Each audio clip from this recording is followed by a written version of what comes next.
जय हिंद दोस्तों, आशा करता हूँ कि आप सब लोग बेहतर होंगे। दोस्तों, अपने पहले लेक्चर में मैंने बात किया था आप लोगों से भारतीय निर्वाचन आयोग के बारे में। आशा करता हूँ कि जब आपने उसको देखा होगा तो आपको कई सारे क्वेश्चन समझ में आए होंगे। आज के इस लेक्चर में हम बात करेंगे स्टेट इलेक्शन कमीशन की, विशेष तौर पर हम मध्य प्रदेश राज्य निर्वाचन आयोग की बात करेंगे। तो शुरू करते हैं आज के इस लेक्चर को। दोस्तों, इस लेक्चर को शुरू करने से पहले, जिसमें हम लोग पंचायत और स्थानीय चुनाव की बात करेंगे, हम लोग इसकी हिस्ट्री को जानते हैं। देश में सबसे पहले हम चोल काल की अगर हम बात करें, तो जो चोल काल था, यहाँ सबसे पहले आपको स्थानीय स्वशासन की व्यवस्था देखने को मिलती है। स्थानीय स्वशासन के अगर गोल्डन पीरियड हम देखें तो वो चोल काल था, और इसी को हम इस व्यवस्था का जनक भी मानते हैं। ये तो हो गई प्राचीन काल की बात। लेकिन हम आधुनिक काल की यदि बात करें तो देश के इतिहास में जब ब्रिटिश सरकार का यहाँ शासन था, उस समय लॉर्ड रिपिन जो वायसराय थे, इन्होंने अपने कार्यकाल में स्थानीय स्वशासन की व्यवस्था की थी सबसे पहले। क्लियर।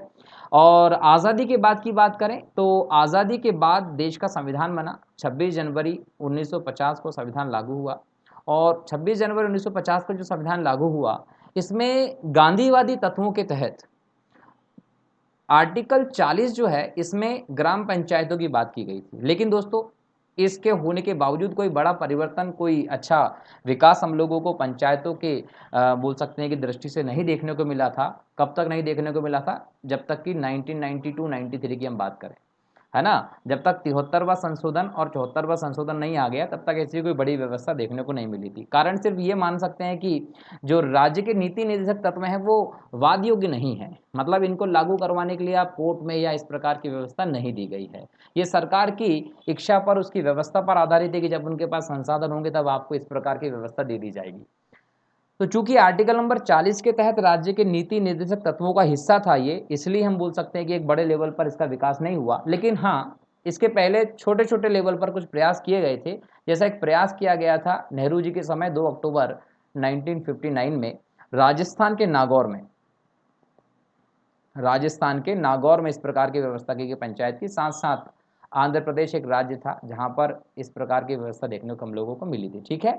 तो ये व्यवस्थाएं थी, लेकिन संवैधानिक आधार पर कोई बड़ा हम लोगों को परिवर्तन देखने को नहीं मिला। सबसे बड़ा परिवर्तन हमको देखने को मिला 73वां और 74वां संविधान संशोधन जब हुआ 1992 की हम बात करें तो हमारे देश में इस संशोधन के द्वारा कहीं ना कहीं जो अनुसूची की बात करें तो 11वीं और 12वीं अनुसूची जो है संविधान में वो जोड़ी गई थी। 73वें संशोधन से हम लोगों ने 11वीं अनुसूची जोड़ी संविधान में, 74वें संशोधन से हम लोगों ने 12वीं अनुसूची को जोड़ा था।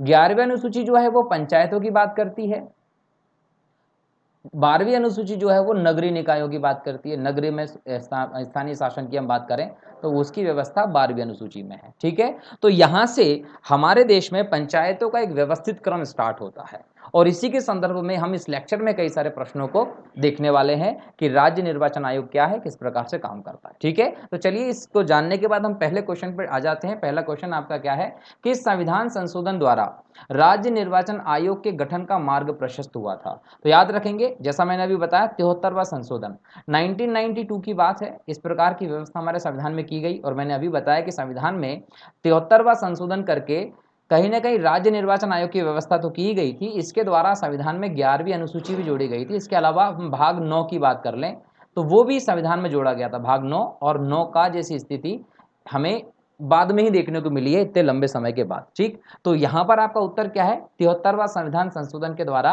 राज्य निर्वाचन आयोग के गठन का मार्ग प्रशस्त हुआ था।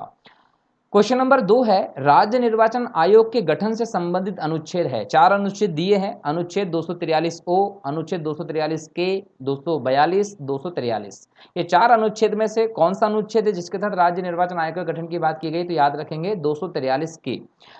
भारतीय संविधान में जो नया भाग जोड़ा गया 9 का, यहां पर हमको 243 अनुच्छेद दिखता है, और आर्टिकल नंबर जो 243 है, इसके अंतर्गत ABCD करके एक सारी धाराएं दे रखी हैं। ठीक है, क्लॉजेस दे रखे हैं। इनमें जो 243 क्लॉज के है, इसमें हम लोगों को राज्य निर्वाचन आयोग की व्यवस्था देखने को मिलती है। ठीक है। अच्छा, आगे बढ़ते हैं। नेक्स्ट आपका जो क्वेश्चन है वो क्वेश्चन है तीसरा, जिसमें कहा गया है कि देश में सबसे पहले राज्य निर्वाचन आयोग का गठन किस राज्य ने किया था? तो याद रखना है, मध्य प्रदेश वो राज्य रहा जिसने सबसे पहले संवैधानिक आधार पर पंचायतों और इन सब की व्यवस्थाएं की, और इन सब व्यवस्थाओं के अंतर्गत राज्य निर्वाचन आयोग भी गठित किया गया था। जब पंचायतों को एक संवैधानिक दर्जा मिलता है 73वें संशोधन के द्वारा। उसके बाद मध्य प्रदेश की जो सरकार है वो एक कानून लेकर आती है। वो कानून था पंचायती राज एवं ग्राम स्वराज एक्ट। ये याद रखिएगा, ये एक्ट लेकर आई थी सरकार 1993 में। अब 1993 में सरकार ये एक्ट लेकर आई और इसके ही आलोक में सबसे पहले 1 फरवरी 1994 को, याद रखेंगे 1 फरवरी 1994 को, इसी के आलोक में सबसे पहले मध्य प्रदेश वो राज्य बना जिसने देश में एक पंचायतों की व्यवस्था की संवैधानिक आधार पर, और इसी के तहत राज्य निर्वाचन आयोग भी गठित किया गया 1 फरवरी 1994 को। ठीक है, और कौन से अधिनियम के तहत किया गया? तो पंचायत राज एवं ग्राम स्वराज अधिनियम 1993। क्लियर। और इसका जो कार्यालय है वो कहां पर बनाया गया? तो याद रखेंगे भोपाल में बनाया गया है। ठीक है, चलिए अगला प्रश्न पे देखते हैं। अगला प्रश्न है राज्य निर्वाचन आयोग है, ये राज्य निर्वाचन आयोग की प्रकृति की बात करा, किस प्रकार का है? ऑप्शन है, एक संवैधानिक निकाय है, गैर संवैधानिक निकाय है, एक सांविधिक निकाय है, इसमें से कोई नहीं। आपका जो पंचायती राज की हमने अभी बात की उसके तहत हमने देखा कि राज्य निर्वाचन आयोग की व्यवस्था जो आर्टिकल नंबर 243 के में है। तो 243 के में अगर दिया है तो संविधान में दिया है। और मैंने आपको पहले बताया था पिछले लेक्चर में कि ऐसा कोई भी आयोग व्यवस्था जिसका उल्लेख संविधान में किया गया है वो संवैधानिक व्यवस्था होती है। तो यहाँ पर क्या कि जो पंचायती के तहत आप राज्य निर्वाचन आयोग की बात करते हैं तो राज्य निर्वाचन आयोग जो है वो 243 के तहत बनाया गया है। इसका मतलब कि एक संवैधानिक निकाय है क्योंकि इसके बारे में संविधान में लिखा गया है। बहरहाल बात करें गैर संवैधानिक क्या होता है, तो ऐसी व्यवस्था जो संविधान में ना हो लेकिन संविधान के आदर्शों के अनुरूप होती है, तो ऐसी व्यवस्था को हम लोग क्या कहते हैं? गैर संवैधानिक कहते हैं। ठीक है, कहीं ना कहीं किसके अनुरूप हैं? संविधान के आदर्श के। और सांविधिक निकाय क्या होता है दोस्तों? तो याद रखेंगे जब एक्ट पास कर दे विधानसभा या संसद, तो संसद के द्वारा कोई कानून पास करके अगर कोई व्यवस्था की जाती है तो सांविधिक के अंतर्गत आती है। क्लियर। चलिए क्वेश्चन नंबर 5 है, मध्य प्रदेश राज्य निर्वाचन आयोग की स्थापना कब की गई थी? अभी मैंने आपको थोड़ी देर पहले बताया 1 फरवरी 1994 को मध्य प्रदेश देश का पहला राज्य बना था जिसने संवैधानिक दर्जा मिलने के बाद हमारे देश में राज्य निर्वाचन आयोग की स्थापना की थी। ठीक है, अगला प्रश्न है, मध्य प्रदेश राज्य निर्वाचन आयोग का संचालन करता है। भाई मध्य प्रदेश राज्य निर्वाचन आयोग जो उसका वो संचालन करता है, कौन कौन सी गतिविधियों का संचालन करता है? तो यहाँ ऑप्शन देखिए, विधानसभा चुनावों का। ठीक है, अगर हम इसकी बात करें तो याद रखिएगा आर्टिकल नंबर 324 के तहत केंद्रीय निर्वाचन आयोग की व्यवस्था की गई है और ये जो केंद्रीय निर्वाचन आयोग होता है वो विधानसभा चुनाव का संचालन करता है। इसका मतलब है कि ये ऑप्शन सही नहीं है। ऑप्शन नंबर ब है केवल नगरीय निकाय के चुनावों का। तो दोस्तों याद रखिएगा कि राज्य निर्वाचन आयोग जो होता है इसको केवल नगरीय निकाय नहीं, ये पंचायत की भी बात करता है। इसका मतलब केवल शब्द होने के कारण ये ऑप्शन भी सही नहीं होगा। तीसरा ऑप्शन है विधानसभा व लोकसभा के चुनावों का। जैसा मैंने कहा विधानसभा और लोकसभा के चुनाव जो होते हैं वो आर्टिकल 324 के तहत बना गया केंद्रीय निर्वाचन आयोग करवाता, तो ये ऑप्शन भी सही नहीं है। ऑप्शन नंबर आपका जो डी है, द है, वो कहता है नगरीय निकाय के चुनाव और त्रिस्तरीय पंचायत के चुनाव। तो ये उत्तर आपका सही होगा। क्यों? क्योंकि राज्य निर्वाचन आयोग जो होता है वो इन दोनों के ही चुनाव करवाने का काम करता है। ठीक है, चलिए नेक्स्ट ऑप्शन है राज्य निर्वाचन आयोग किसके अधीन काम करता है? तो याद रखिएगा राज्य के राज्यपाल के अधीन काम करता है, जबकि केंद्र की बात करें तो राष्ट्रपति के अधीन है। ठीक है, लेकिन यहां पर ये याद रखिएगा कि ये जो आयोग होते हैं ये स्वतंत्र निकाय होते हैं। ठीक है ना, किसी भी प्रकार से इनकी गतिविधियों को आप हस्तक्षेप नहीं कर सकते। लेकिन इसमें क्या है इंपॉर्टेंटली जो अपॉइंटमेंटेशन नियुक्ति का काम होता है, किसी को पद से हटाने की व्यवस्था होती है, वो केंद्र के संदर्भ में राष्ट्रपति करता है और राज्य के संदर्भ में राज्यपाल करता है। इसलिए हमने इस प्रश्न में ये शब्द यूज किए हैं। तो यहां पर आपका उत्तर क्या होगा? राज्य के राज्यपाल के अधीन। ठीक। प्रश्न नंबर 8 है, मध्य प्रदेश राज्य निर्वाचन आयुक्त का कार्यकाल है। अब यहां पर कार्यकाल की जब बात आ रही तो याद रखेंगे 6 वर्ष या 65 वर्ष की आयु तक होता है। केंद्रीय निर्वाचन आयोग की बात करें या राज्य निर्वाचन आयोग की बात करें, दोनों का ही जो कार्यकाल होता है वो एक समान होता है, 6 वर्ष या 65 वर्ष। 6 वर्ष मतलब कि अगर हम ड्यूरेशन की बात करें तो लगातार 6 वर्ष तक रह सकता है, और आयु की बात करें तो 65 वर्ष की आयु तक रह सकता है।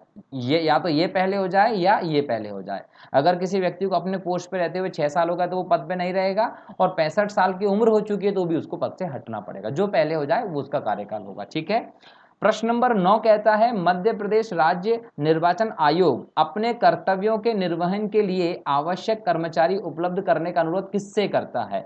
मतलब कि निर्वाचन आयोग को अपने कर्तव्यों का निर्वहन करने के लिए जो कर्मचारियों की आवश्यकता होगी वो कौन उपलब्ध करवाएगा। तो यहां पर याद रख लीजिए इस चीज का अनुरोध करता है वो राज्यपाल से। ठीक है, राज्यपाल से अनुरोध करेगा और उस संदर्भ में राज्यपाल महोदय इस प्रकार की व्यवस्था संपन्न करवाते हैं। अगला प्रश्न है प्रश्न नंबर 10, मध्य प्रदेश राज्य निर्वाचन आयोग के मुख्य पदाधिकारी को कहा जाता है।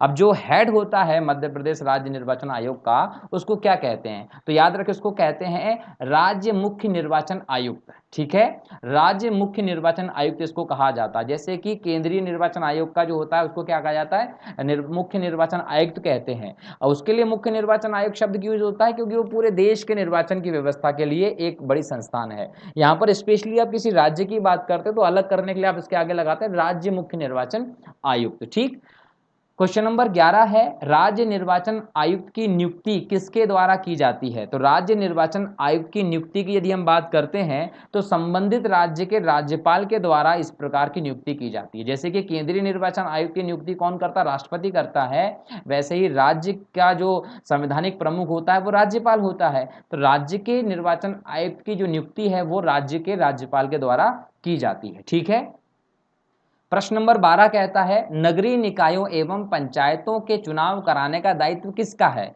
अभी हमने देखा नगरीय निकायों और पंचायतों का चुनाव करवाने का दायित्व किसका होता है, तो राज्य निर्वाचन आयोग का होता है। ठीक है, राज्य निर्वाचन आयोग ये दोनों प्रकार की व्यवस्थाएं देखता है। ठीक है ना, इसके संदर्भ में आप लोगों को क्या है दोस्तों, आर्टिकल भी याद रख लेना चाहिए। जब भी हम इसके आर्टिकल्स की बात करते हैं तो आपको जरूर इसके आर्टिकल्स भी याद होना चाहिए। आगे जाके हम इसके आर्टिकल्स का भी डिस्कशन करेंगे, क्वेश्चन जैसे ही आता है वैसे ही। ठीक है ना, तो आर्टिकल याद रखना भी बहुत जरूरी है।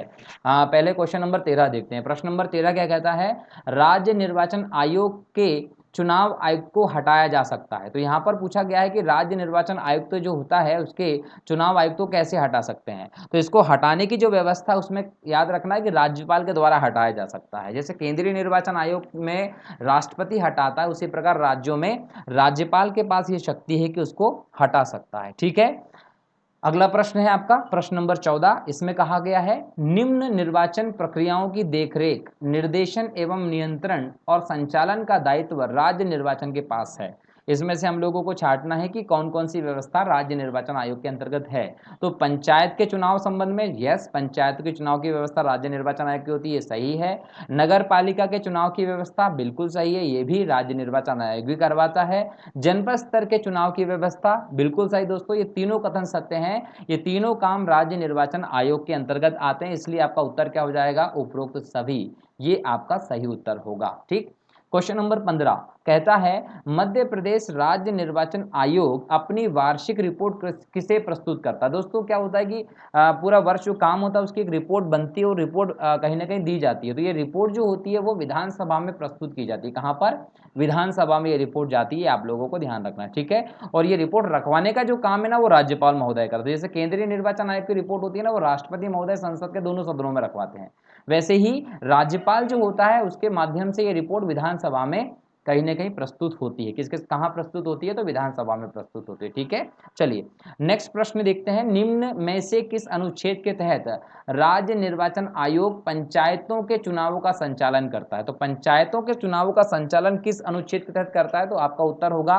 243 के, अनुच्छेद नंबर 243 के में पंचायतों के चुनावों का संचालन का दायित्व जो है वो राज्य निर्वाचन आयोग को सौंपा गया है। ठीक, नेक्स्ट क्वेश्चन है मध्य प्रदेश राज्य निर्वाचन आयोग के आयुक्त की सेवा शर्तों का निर्धारण कौन करता है। तो याद रखिएगा ये राज्य स्तर का है, राज्य स्तर का अगर है तो राज्य का संवैधानिक प्रमुख कौन होता है, राज्यपाल। तो यहाँ पर किसके पास शक्ति होगी, राज्यपाल के पास। राज्य निर्वाचन आयोग की सेवा शर्तों का निर्धारण राज्यपाल करता है। अब सेवा शर्तों का मतलब क्या होगा, सेवा शर्तों का मतलब वेतन कितना दिया जाएगा, वेतन में लाभकारी परिवर्तन नहीं होगा, भत्ते क्या होंगे, इन सभी चीजों का निर्धारण जो होता है वो राज्य के राज्यपाल करते हैं राज्य निर्वाचन आयोग के संदर्भ में, और केंद्र के संदर्भ में यह दायित्व राष्ट्रपति का होता है। ठीक है, चलिए क्वेश्चन नंबर 18 है, राज्य निर्वाचन आयोग नगरीय निकायों के निर्वाचन का संचालन किस अनुच्छेद के तहत करता है? तो नगरीय निकायों के निर्वाचन का मतलब है नगर पालिकाओं के इन सब के चुनाव जो होते हैं वो कौन से अनुच्छेद के तहत राज्य निर्वाचन आयोग करवाता है? तो आप लोग याद रखेंगे अनुच्छेद ZA 243 ZA जो है इसके तहत नगरीय निकायों के जो निर्वाचन होते हैं उनकी व्यवस्था करता है राज्य निर्वाचन आयोग। तो ये ZA भी याद रखेंगे। क्लियर? चलिए नेक्स्ट है क्वेश्चन नंबर 19। इसके तहत बोला गया है कि मध्य प्रदेश राज्य निर्वाचन आयोग में निम्न में से कौन आयुक्त नहीं रहा? ठीक है, ये जो है ये MPPSC की जो एग्जाम रही है 2019 की, उसमें ये क्वेश्चन आया हुआ है कि मध्य प्रदेश राज्य निर्वाचन आयोग में निम्न में से कौन आयुक्त नहीं रहा है। तो यहाँ आपको 4 नाम दिए गए, इनमें से हम लोगों को देखना है। तो जो अवनी वैश्य हैं ये जो है वो आयोग के आयुक्त नहीं रहे हैं, ये याद रखना। ठीक है, अवनी वैश्य नहीं रहे हैं, बाकी गोपाल शरण शुक्ल भी रहे हैं, श्री R परशुराम भी रहे हैं और अजीत राय ज़्यादा भी रहे हैं। ये चारों रह चुके हैं। नहीं रहा है तो कौन नहीं रहा?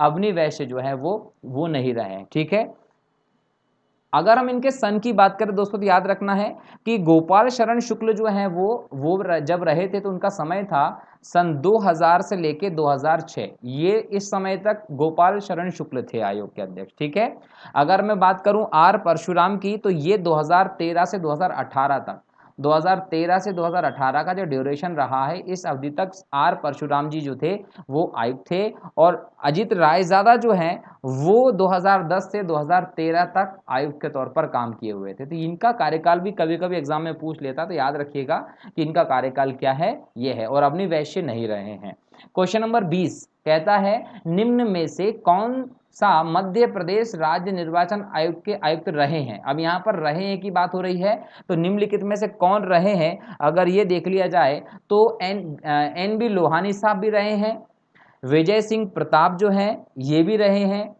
श्री बसंत की अगर बात करें तो ये भी रहे हैं, और उपरोक्त सभी। तो आपका उत्तर हो जाएगा उपरोक्त सभी। ठीक है, तो कहीं ना कहीं हम देखें तो आपका उत्तर जो है इसमें उपरोक्त सभी आएगा इस प्रकार से। ठीक है, चलिए, अच्छा यहाँ पर ये नाम अधूरा है तो आप याद रखिएगा श्री बसंत प्रताप सिंह ये पूरा नाम है। ये ऑप्शन थोड़ा सा यहाँ पर गड़बड़ हो गया मिस, ये ध्यान रखना है। ऑप्शन नंबर ए में श्री NB लोहानी है और ऑप्शन नंबर बी में आदित्य विजय, क्या नाम याद रखेंगे? आदित्य विजय नाम याद रखेंगे आप यहाँ तक। और ये प्रताप सिंह जो है वो ऑप्शन नंबर डी का है, ये थोड़ा सा मिसप्रिंट हो गया। ठीक है, तो NB लोहानी साहब जो है वो 1994 से 2000 तक आयोग के आयुक्त रहे थे।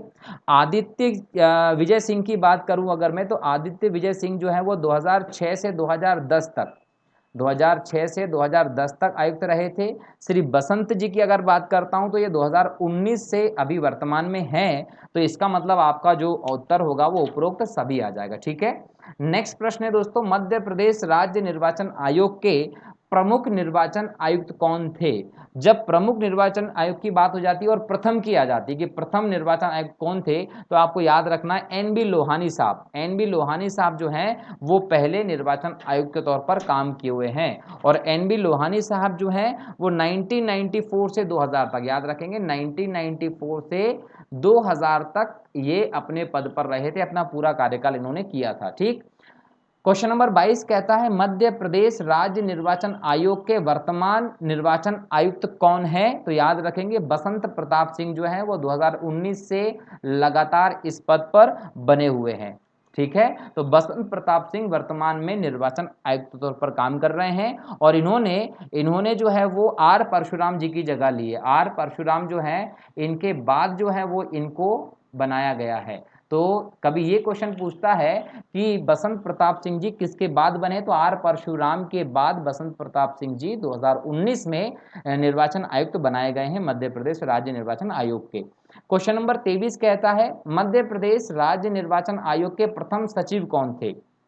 ठीक है, जब हम मध्य प्रदेश राज्य निर्वाचन आयोग के सचिव की बात करते हैं दोस्तों तो याद रखेंगे श्री प्रकाश चंद्र जो है वो सचिव थे प्रथम मध्य प्रदेश राज्य निर्वाचन आयोग के। ठीक है, मध्य प्रदेश राज्य निर्वाचन आयोग के वर्तमान सचिव कौन है? क्वेश्चन नंबर 24 के अंतर्गत पूछा गया है। तो याद रख लेंगे कि अगर हम वर्तमान में बात करें तो BS जामोद जो है ये मध्य प्रदेश राज्य निर्वाचन आयोग के वर्तमान सचिव है। ठीक है, क्वेश्चन नंबर 25 कहता है मध्य प्रदेश राज्य निर्वाचन आयोग की टैगलाइन क्या है।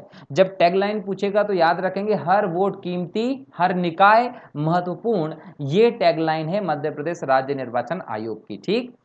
क्वेश्चन नंबर 26 है मध्य प्रदेश राज्य निर्वाचन आयोग कितना सदस्यीय निकाय है। दोस्तों याद रखेंगे कि मध्य प्रदेश राज्य निर्वाचन आयोग एक सदस्यीय निकाय है, जिसमें एक राज्य निर्वाचन आयुक्त होता है प्रमुख के तौर पर। ठीक है। और आर्टिकल नंबर 243 के तहत इसका अपॉइंटमेंट की कहीं ना कहीं आप चीजें देखते हैं कि यहां पर गठन के बाद ये है। ठीक है। जबकि हम केंद्रीय निर्वाचन आयोग की बात करते हैं तो वो उसमें अलग अलग व्यवस्था है। 1989 में 15 अक्टूबर तक ये एक सदस्यीय था, फिर ये दो मिलाकर ये 3 सदस्यीय हो गया था। 1990 में फिर एक सदस्यीय हो गया था और 1993 में फिर 3 सदस्यीय हो गया था। इस प्रकार से हम केंद्रीय निर्वाचन आयोग की बात करें तो वो 3 सदस्यीय निकाय है, बहुसदस्यीय है, और मध्य प्रदेश राज्य निर्वाचन आयोग एक सदस्यीय निकाय है। ठीक है। क्वेश्चन नंबर 27 की बात करें, मध्य प्रदेश राज्य निर्वाचन आयोग पंचायतों एवं नगर पालिकाओं के निर्वाचन के संबंध में निम्नलिखित में से किस अधिनियम के तहत काम करता है। तो जब ये क्वेश्चन आ जाता है दोस्तों तो याद रखेंगे सभी अधिनियम हैं जिसके तहत ये काम करता है। मध्य प्रदेश स्थानीय प्राधिकरण इसके तहत भी काम करता है, मध्य प्रदेश कोलाहल नियंत्रण अधिनियम 1985 इसके तहत भी करता है, और मध्य प्रदेश संपत्ति विरूपण अधिनियम 1994, तीनों अधिनियम के तहत ये काम करता है। इसलिए उपरोक्त सभी आपका उत्तर होगा। अच्छा, पर्टिकुलर इन अधिनियमों को लेकर भी प्रश्न आ सकता है कि अधिनियम कब पास हुआ था, तो आप इसकी डेट्स भी लिख लीजिएगा। 1964 में आया, 1985 में आया और 1994 में आया। तो अगर पर्टिकुलर इनको लेकर एग्जाम में क्वेश्चन आ जाता है आप उसको भी लगा सकते हैं। ठीक। क्वेश्चन नंबर 28 है मध्य प्रदेश राज्य निर्वाचन आयोग किस दिवस को प्रत्येक वर्ष मतदाता सूची अपडेट करता है। तो याद रखिएगा 1 जनवरी को प्रत्येक वर्ष मध्य प्रदेश निर्वाचन आयोग अपनी मतदाता सूची को अपडेट करता है। ठीक। देश में नगरीय निकाय व पंचायत स्तर के चुनाव कराने वाला पहला राज्य कौन सा है। तो मध्य प्रदेश ऐसा करने वाला पहला राज्य है जिसमें मई जून 1994 को इस प्रकार का चुनाव हुआ था, जहां 1 फरवरी को 1994 को आयोग बनाया गया। लोहानी जी उसके मुख्य चुनाव आयुक्त बने थे और उसके बाद जो है वो चुनाव का काम मई जून में करवाया गया, और ऐसा कराने वाला देश का पहला राज्य बना था मध्य प्रदेश, याद रखना है। ठीक। क्वेश्चन नंबर 30 है फोटो युक्त मतदाता सूची तैयार करने का दायित्व किसका होता है। ये एक बहुत इंपॉर्टेंट क्वेश्चन है, और ये क्वेश्चन जो होता है ये आपको कहीं ना कहीं बोल सकते हैं कि कंफ्यूज भी करेगा। तो फोटो युक्त मतदाता सूची तैयार करने का दायित्व जो होता है दोस्तों वो जिला निर्वाचन अधिकारी का होता है। जिला निर्वाचन अधिकारी जो होता है वो निम्न स्तर की व्यवस्था होती है एक प्रकार से, और ये एक कलेक्टर जो होता है हर जिले का उसको बनाया जाता है। तो इसके द्वारा इस प्रकार की मतदाता सूची तैयार करवाई जाती है। क्वेश्चन नंबर 31 है दोस्तों, पंचायतों के निर्वाचन संबंधी मामलों में न्यायालयों के हस्तक्षेप पर रोक संबंधी उपबंध संविधान के किस अनुच्छेद में वर्णित हैं। तो याद रखना एक और इंपॉर्टेंट क्वेश्चन है, भारतीय संविधान के अनुच्छेद 343 ओ जो है इसमें पंचायतों के संदर्भ में, देखो वर्ड याद रखना है, पंचायतों के निर्वाचन के संदर्भ में न्यायालय के हस्तक्षेप पर रोक की बात होती है, तो आर्टिकल 243 ओ में किया गया। ठीक है।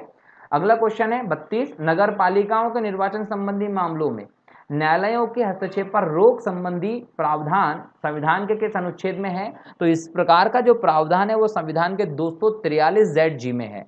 इसमें कहा गया है कि न्यायालय इसमें हस्तक्षेप नहीं करेगा।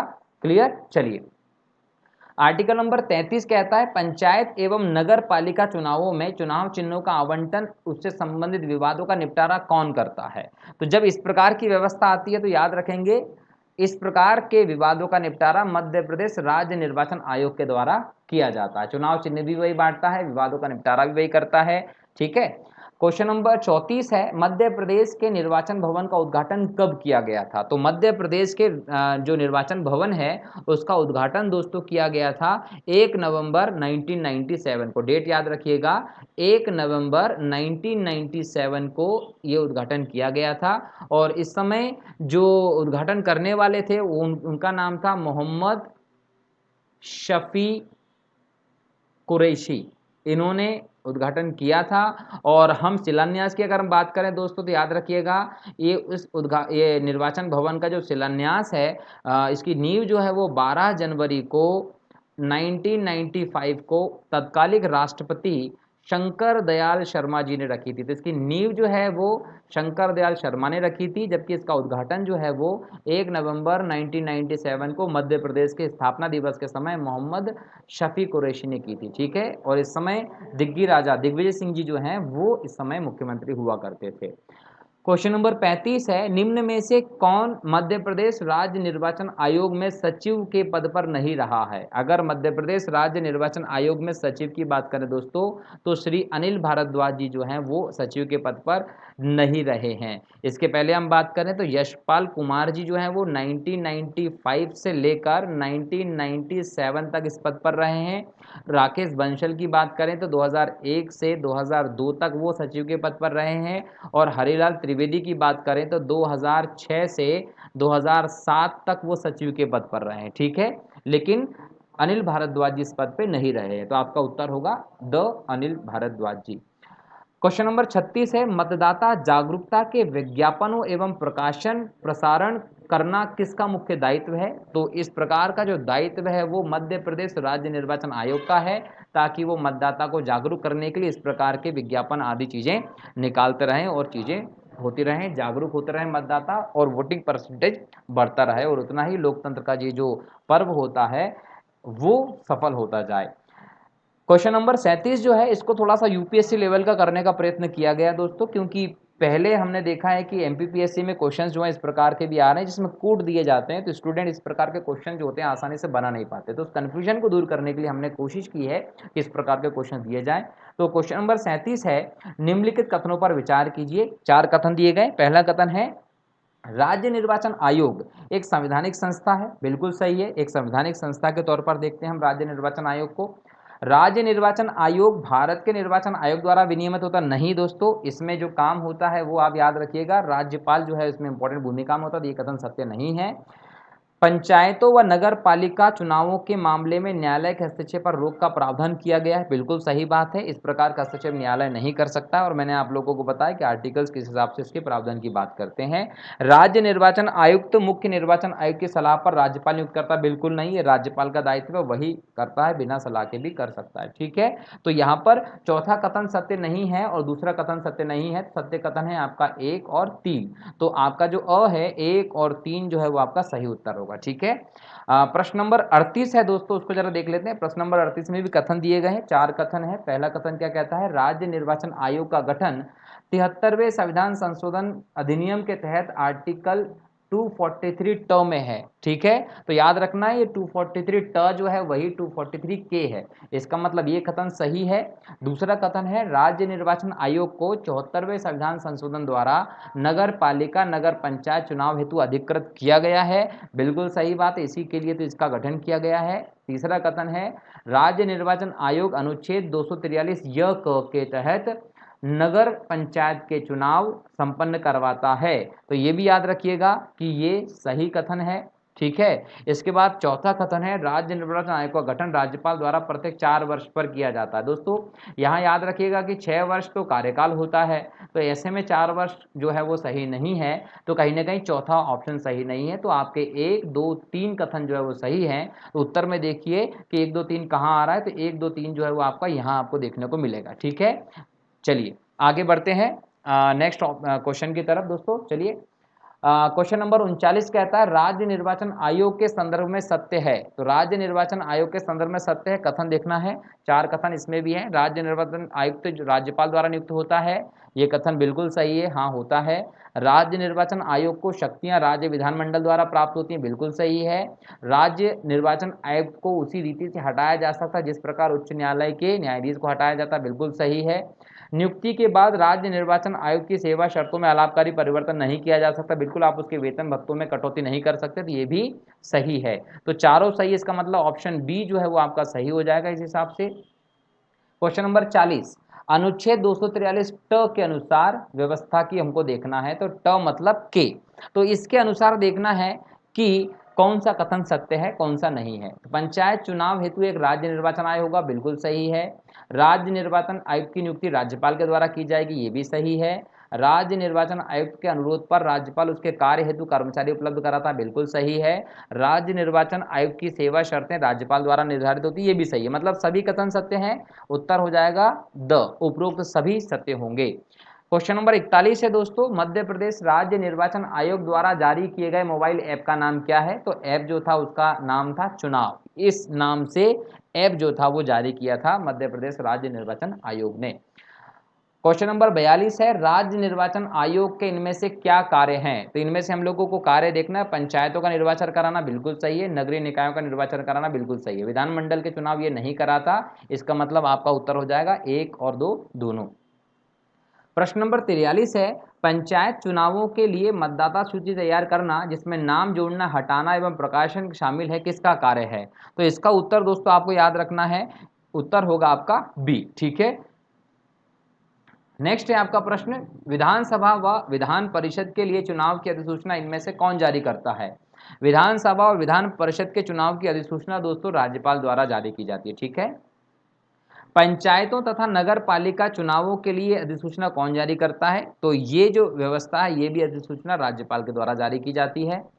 प्रश्न नंबर 46 है, राज्य में विधानसभा निर्वाचन संबंधी कार्य का पर्यवेक्षण कौन करता है? तो विधानसभा में मुख्य निर्वाचन आयुक्त जो होता है वो इस प्रकार की व्यवस्था देखता है, जब राज्य में विधानसभा निर्वाचन संबंधी कार्य होता है उसकी पर्यवेक्षण जो है वो इसके द्वारा किया जाता है। 47 जो है देखिए, राज्य निर्वाचन आयोग के कार्यों में शामिल है, 2 कार्य हैं, जरा देखें इनको। स्थानीय महत्वपूर्ण सामाजिक व्यक्तियों से मतदाता जागरूकता की अपील करना, बिल्कुल ऐसा करता है। दूसरा है सोशल मीडिया पर जिलेवार आम नागरिकों से सुझाव व अभिमत के लिए सुझाव प्राप्त करना, ये भी सही, दोनों काम करता है। इसका मतलब 1 और 2 दोनों सत्य हैं राज्य निर्वाचन आयोग के कार्यों के संदर्भ में। क्वेश्चन नंबर 48 है दोस्तों, आज का लास्ट क्वेश्चन है। इसमें देखिए क्या कहा गया, पंचायत चुनाव के लिए मतदाता परिचय पत्र किसके द्वारा जारी किए जाते हैं? अब मैक्सिमम लोग इसमें कंफ्यूजन होंगे और राज्य निर्वाचन आयोग को लगा देंगे दोस्तों, याद रखना है परिचय, मतदाता परिचय पत्र हमारे देश में एक ही बनता है जो केंद्रीय स्तर पर बनाया दिया जाता है, पहले उसी के आधार पर आप जो है वो चुनाव दे सकते हैं। इसका मतलब केंद्रीय निर्वाचन आयोग ये परिचय पत्र बना चुका होता है और उसी के आधार पर ये सारे इलेक्शंस होते हैं। तो दोस्तों इस लेक्चर में हम लोगों ने 48 क्वेश्चंस को डिस्कस किया है। उम्मीद करता हूँ कि समझने के बाद आपको एग्जाम में इससे बहुत लाभ होगा। अगले लेक्चर में हम लोग अगले आयोग के बारे में बात करेंगे, उससे संबंधित कुछ इंपॉर्टेंट क्वेश्चंस को डिस्कस करेंगे। तब तक के लिए बहुत बहुत शुक्रिया। जय हिंद, जय भारत, वंदे मातरम।